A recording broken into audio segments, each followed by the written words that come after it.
আসসালামু আলাইকুম ওয়া রাহমাতুল্লাহ। সম্মানিত দর্শক মণ্ডলী, এবারে আপনাদেরকে বলতে চাই নেশাদার দ্রব্য বলতে আমরা কি বুঝি। অনেকেই তো বলেন যে বিড়ির কথা তো কোরআনের কথা লেখা নাই, শুধুমাত্র মদের কথা কোরআনে পাওয়া যায়। কিন্তু কথা হলো যে হাদিসে ইয়াবার নাম নেই, ফেন্সিডিল নাম নেই, হেরোইনের নাম নেই, বিড়ি, সিগারেট, গুল, জর্দা, আলাপাতা এরকম কোনো নেশাদার দ্রব্যের নাম নেই। কিন্তু এটা আমরা হারাম কেন বলি? তাহলে জানতে হবে, অবশ্যই সঠিক ইনফরমেশন জানতে হবে। ইবনে মাজাহ শরীফের হাদিসে রাসূল সাল্লাল্লাহু আলাইহি সাল্লাম বলেছেন, মা আক্কারা কাসীরুহু ওয়া কলিলুহু হারামুন। আল্লাহর নবী বলেন, যে বস্তুটা বেশি খেলে বিবেকের ক্ষতি হয় তার কমও হারাম।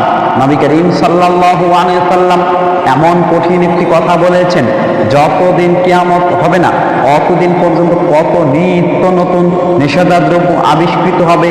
এই হাদিসের দৃষ্টিতে সবই হারাম। যদি তা বিবেককে উল্টাপাল্টা করে দেয়, বেশি খেলে যদি আপনার বিবেক স্বাভাবিক না থাকে, সেটাই হচ্ছে নেশাদার দ্রব্য।